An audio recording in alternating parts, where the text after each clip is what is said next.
Salut, c'est Clément, bienvenue dans l'épisode 7 de l'interprétation des rêves où on allait interpréter celui-ci qui était la photo de classe des animaux ou se laisser manger par le monstre. Alors, je vous raconte le rêve. Je suis poursuivi par des mecs en mode PUBG pour ceux qui connaissent le jeu. J'avais joué en fait avant de me coucher. Et je crois... Ah, mon ordi qui se met en veille.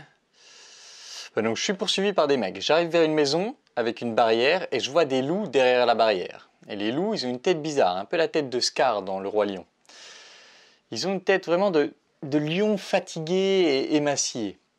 Ils commencent à tranquillement passer la barrière pour avancer vers moi. Et moi, je ne bouge pas. Je continue de les regarder. J'ai peur, mais j'essaie de leur faire face. Il y a d'autres animaux qui arrivent par derrière. Je ne bouge pas. Je sens un animal en fait qui arrive par derrière, qui est une vache. Et elle me prend la main dans sa bouche pour la mordre. Et là, je commence à avoir un petit mouvement pour enlever ma main, pour éviter de me faire mordre.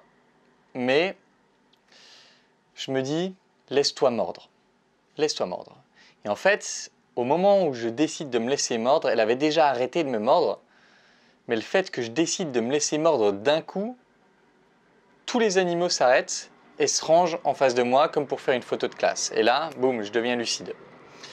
Je deviens lucide tout simplement parce que le scénario me choque et en particulier, je me suis rappelé de cette idée de Carl Jung qui dit quand tu fais face à un monstre, laisse-toi mordre, laisse-toi manger. Et comme je me suis laissé mordre, ça m'a fait repenser à Jung. Et donc je deviens lucide et une fois qu'ils sont tous rangés, je comprends que je suis lucide. J'ai mis là, je suis probablement devenu lucide au moment où je décide de me laisser mordre. Et là, je décide de partir et les animaux commencent à se dissiper. Mais je décide que ce serait une bonne histoire à raconter aux abonnés, alors je sors mon téléphone pour filmer, donc ce qui prouve que j'ai probablement perdu la lucidité à ce moment-là. Je les appelle pour qu'ils se réunissent de nouveau pour la photo, et je me réveille. Alors, association.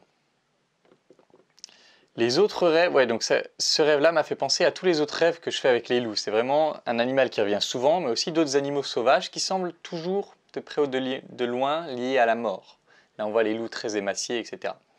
Et donc l'idée de Jung, j'y ai tout de suite pensé aussi, de se laisser manger par le monstre pour intégrer cette part d'ombre. Alors les particularités, les loups, ils sont émaciés, fatigués, encore plus dangereux, car ils ont l'air vicieux, ils sont probablement prêts à tout, vu qu'ils sont affamés, mais en même temps ils sont aussi affaiblis.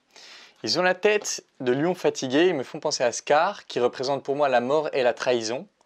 Le personnage de Scar, la mort et la trahison, l'injustice. Et les loups sont du côté intérieur de la barrière, comme s'ils appartenaient à la maison, mais ils y sont à la fois étrangers. La vache, elle a une morsure puissante, mais c'est un animal neutre. La maison, elle est fermée, en bon état, mais elle semble inhabitée. La barrière, elle ne me protège de rien, puisque les loups peuvent facilement la passer. Les autres animaux sont tous des potentiels dangers, mais domptés. Et la photo de classe, tous les animaux sont bien rangés, répertoriés, domptés, obéissants, ils sont en ordre. L'interprétation que j'ai faite de ça, c'est... J'avais envie depuis un moment de tester ce que ça me faisait de me laisser manger par le monstre. Et quand je l'ai vraiment fait, ça a désarmé totalement la menace de tous les monstres. Donc ici les animaux, mais ça m'est arrivé plusieurs fois et à chaque fois ça désarme la menace. Donc la première chose, c'est donc que ça confirme l'effet désarmant que ça a d'embrasser la peur plutôt que de tenter de lutter contre elle. Se laisser manger par le monstre, selon Carl Jung. Ensuite, les animaux et les autres animaux sauvages représentent à peu près toujours des menaces de mort dans mes rêves. On peut donc en déduire ici que j'étais une nouvelle fois confronté à la peur de la mort et que quand je décide volontairement de la laisser m'emporter, d'accepter la mort, elle perd son pouvoir sur moi. Et il ne s'agit pas de se donner la mort, il ne s'agit pas d'accélérer la mort. Il s'agit juste de l'accepter quand elle est là et je vois qu'elle perd son pouvoir sur moi. Le fait que les loups aient l'air émaciés, je le prends comme un affaiblissement progressif de la mort au fur et à mesure que je fais l'interprétation des rêves. Parce que ça revient souvent et j'ai l'impression que petit à petit, ça s'affaiblit. Bien sûr, c'est toujours présent, mais ça s'affaiblit. C'est comme si plus je regardais la mort en face, plus elle s'affaiblissait. Et dernièrement, le fait que les loups aient le visage de Scar me fait me demander si mon problème de l'injustice n'est pas directement lié avec la mort, celle de Mufasa dans un premier temps, et celle de mon père ensuite. Et là, Jamie, elle me fait me demander, mais en fait, c'est pas me demander, ça confirme un truc que je pense depuis longtemps, qui est que les animaux sauvages dans mes rêves, les loups, les tigres, etc., sont la mort et que ça vient probablement d'un traumatisme en regardant Le Roi Lion et qui a été renforcé par la suite par la mort de mon père. C'est tout pour ce rêve, et donc ce qui me semble vraiment important et que je voudrais que vous reteniez dans ça, c'est, je vois beaucoup de gens dire « Ouais, mais comment je fais? J'ai peur des cauchemars, etc. » Entraînez-vous à vous laisser manger par le monstre. Chaque fois que je l'ai fait, ça l'a désarmé. Il y a un autre rêve aujourd'hui, que j'ai fait avant-hier. Je ne sais pas si je le ferai dans l'interprétation des rêves, mais c'était pareil. Là, c'était pas un monstre, c'était une personne. Et au moment où je l'ai laissé, au moment où au lieu de la combattre, je l'ai prise dans mes bras, ah, ça m'était arrivé une autre fois aussi dans un autre rêve, le danger se dissipe. Mais bon, les prochains rêves qu'on va interpréter, en fait, je vais en interpréter 3 dans un seul épisode, que je vais faire juste après d'ailleurs. Je vais vous donner un indice. J'ai intitulé, en fait, c'est une série de rêves. Carl Jung, il parle des séries de rêves. Il dit que on a rarement un rêve séparé, mais que c'est plutôt une série de rêves qui vont tous tourner autour du même thème pour donner la solution à ce thème-là.